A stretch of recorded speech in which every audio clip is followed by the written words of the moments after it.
السلام علیکم ورحمۃ اللہ وبرکاتہ۔ تو میں جو ہے ایک دن میں 2 سے 3 ریڈنگ ریکارڈ کر لیتی ہوں ایک ساتھ، اور پھر اس کو ہر دن ایک ایک کر کے اپلوڈ کر دیتی ہوں۔ تو اسی لیے جو پہلی ویڈیو میری ہوتی ہے اس میں سلام خیریت کر لیتی ہوں میں، اس کے بعد کیونکہ میں روانگی سے ریڈنگ کر رہی ہوں تو مجھے یاد نہیں رہتا، تو ایک کے بعد ایک ریکارڈ ہوتے رہتے ہیں۔ تو 9 ریڈنگ جو ہماری فنش ہو گئی تھی، اصول نمبر 2 کے تمام واقعات پڑھ لیے تھے۔ اصول نمبر 3 جو ہے میں کوشش کر رہی ہوں کہ اس ایک ہی ویڈیو میں کور ہو جائے۔ مجھ کو نہیں پتا کہ کتنے پیجز ہیں، جتنے کا بھی ہوگا میں ایک ہی ویڈیو میں کور کروں گی انشاءاللہ۔ چھوٹی بھی ہو سکتی ہے اور بڑی بھی ہو سکتی ہے، زیادہ چھوٹی ہوئی تو میں نیکسٹ کو ایڈ کر لوں گی اس میں انشاءاللہ تعالی۔ تو اصول نمبر 3، مناسب وقت پہ بات کرنا۔ آپ نے سنا ہوگا کہ برموقع بات سونے کی ڈلیوں کی مانند ہوتی ہے۔ صحیح وقت پہ بات بندہ کر دے تو اس کا اثر زیادہ ہوتا ہے۔ تو بچوں سے بے وقت اگر بات کریں گی تو وہ نہیں سنیں گے۔ اب وہ موقع کون کون سے ہیں سنیے۔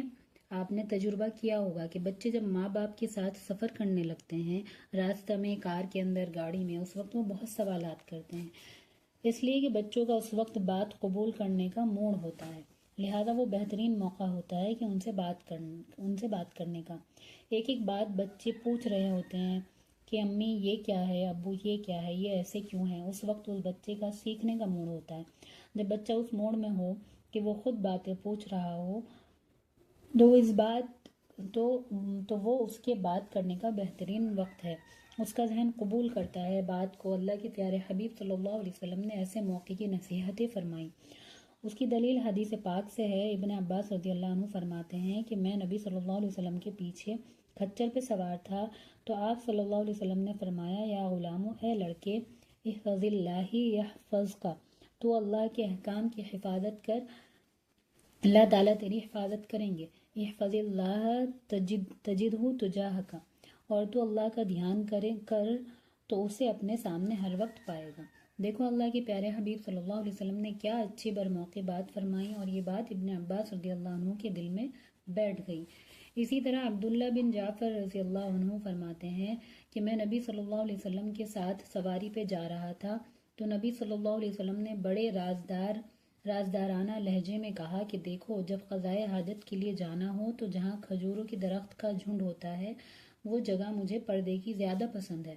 تو راستوں میں سواری کے وقت بچوں سے اگر کوئی بات کی جائے تو وہ اس کے دماغ پہ جلدی اثر کرتی ہے۔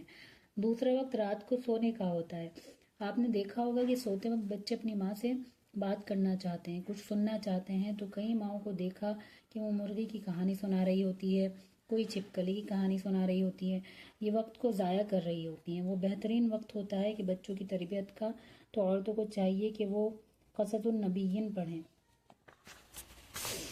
اولیاء کے واقعات پڑھیں، نبی صلی اللہ علیہ وسلم کی سیرت کا مطالعہ کریں، اور سونے کے وقت میں بچوں کو وہ واقعہ سنائیں جو ان کے لیے تربیت کا سبب بن جائے۔ ایک تیسرا وقت ہوتا ہے جب بچہ کھانا کھا رہا ہوتا ہے۔ اس وقت بھی بچہ بہت باتیں کرتا ہے اور پوچھتا ہے۔ نبی صلی اللہ علیہ وسلم نے کھانے کے وقت بھی نصیحتیں فرمائیں۔ چنانچہ بخاری شریف کی روایت ہے کہ عمر بن ابی سلمہ رضی اللہ عنہ سے نبی صلی اللہ علیہ وسلم نے فرمایا، اپنے دائیں ہاتھ سے کھاؤ اور اپنے قریب سے کھاؤ۔ وہ کہتے ہیں کہ میں برتن میں جہاں سے جی چاہتا ہوں وہاں سے گوشت اٹھا کر کھا رہا تھا، تو اللہ کے نبی صلی اللہ علیہ وسلم نے پیار سے نصیحت کی کہ دائیں ہاتھ سے کھاؤ اور اپنے قریب سے کھاؤ۔ تو یہ کھانے کا وقت بھی بچوں کو سمجھانے کا بہترین وقت ہوتا ہے۔ اور ایک چوتھا وقت بیماری کا وقت ہے۔ جب کبھی بچے کی طبیعت خراب ہو تو بچے کا دل موم ہوتا ہے، وہ محبت چاہتا ہے۔ اگر اس وقت ماں اس کے ساتھ بیٹھ کر پیار کی باتیں کر لے تو وہ بات کو جلدی مان لیتا ہے۔ اس وقت میں بھی نبی صلی اللہ علیہ وسلم نے بچوں کو نصیحت فرمائی ہے۔ چنانچہ حدیث پاک میں ہے کہ ایک یہودی کا ایک بیٹا تھا، وہ نبی صلی اللہ علیہ وسلم کے پاس آ کر بیٹھتا تھا اور آپ کو بہت پسند کرتا تھا۔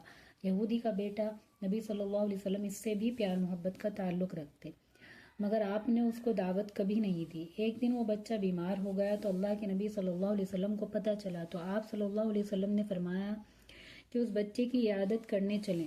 چنانچہ آپ صلی اللہ علیہ وسلم اس کے گھر تشریف لائے۔ یہودی باپ بڑا خوش ہوا کہ میرے بچے کی عیادت کے لیے نبی صلی اللہ علیہ وسلم آئے ہیں۔ نبی صلی اللہ علیہ وسلم نے مسکرا کر اس سے بات کی، بچہ بھی بڑا خوش ہو گیا۔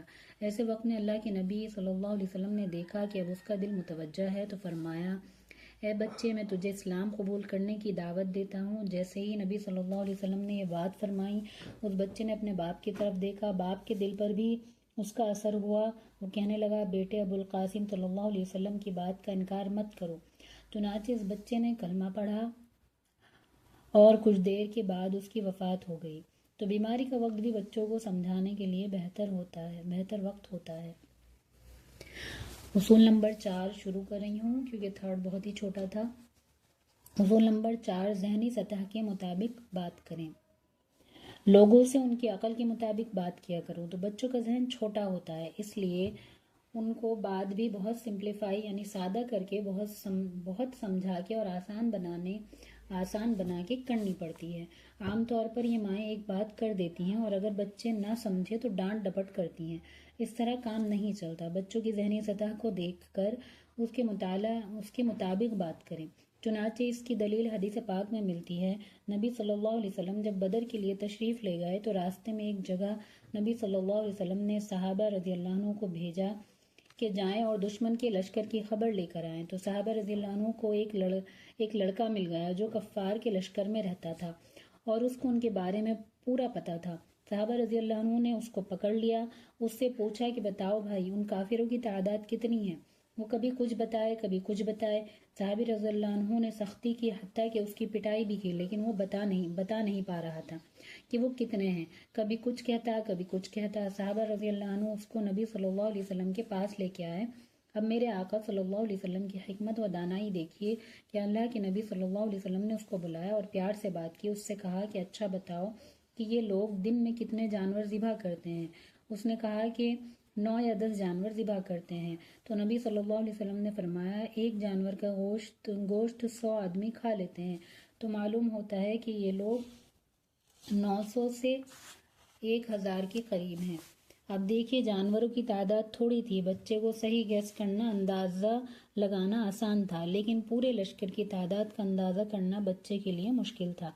اس لیے اللہ کے نبی صلی اللہ علیہ وسلم نے کیا حکمت برا طریقہ اختیار کیا کہ اس سے پوچھا کہ یہ بتاؤ کہ کتنے جانور ذبح کرتے ہیں، کتنے اونٹ ذبح کرتے ہیں؟ اس نے کہا کہ 9 یا 10، فرمایا کہ 1000 کے قریب ہیں۔ اسی طرح نبی صلی اللہ علیہ وسلم کی خدمت میں ایک باندی آئی، وہ ان پڑھ تھی۔ نبی صلی اللہ علیہ وسلم نے اس سے پوچھا کہ اللہ کہاں ہے؟ اس نے انگلی کا اشارہ آسمان کی طرف کر دیا۔ آپ صلی اللہ علیہ وسلم نے فرمایا کہ اس نے گویا کلمہ پڑھا، لہٰذا مسلمان بن گئی، اس کی سمجھ ہی اتنی تھی۔ ایک مرتبہ ایک حبشن بچی تھی، تو نبی صلی اللہ علیہ وسلم نے اس کو حبشی زبان کے لفظ کہہ کر پکارا۔ ایک بچی ام خالد تھی، نبی صلی اللہ علیہ وسلم ان کے گھر گئے، اس کی امی نے اس کو کرتا بدلوایا تو نبی صلی اللہ علیہ وسلم نے اس کو کہا کہ ام خالد، تمہارا قمیص ثنا ہے، یہ حبشی زبان کا لفظ ہے اور اس کا معنی خوبصورت ہوتا ہے۔ تو دیکھو، اللہ کے حبیب صلی اللہ علیہ وسلم اس چھوٹی بچی کے ساتھ اسی کی زبان میں گفتگو فرما رہے ہیں۔ اصول نمبر 5، واضح بات کرنا۔ 5واں اصول، واضح گفتگو کرنا۔ بہت سی مرتبہ ہم لوگ باتیں کر دیتے ہیں اور ہمارے تو بیک گراؤنڈ میں بہت ساری چیزیں ہوتی ہیں، لیکن بچہ کا تو بیک گراؤنڈ نہیں ہوتا، اس لیے بچے سے تو بڑے کلیئر یعنی صاف لفظ میں بات کرنی پڑتی ہے، واضح گفتگو کرنی پڑتی ہے۔ چنانچہ حدیث پاک میں ہے کہ نبی صلی اللہ علیہ وسلم نے فرمایا انس رضی اللہ عنہ کو کہ اے بیٹے، اگر صبح و شام اس طرح گزار سکو کہ تمہارے دل میں کینہ نہ ہو تو میری سنت ہے، اور جو میری سنت پر عمل کرے گا وہ جنت میں میرے ساتھ ہوگا۔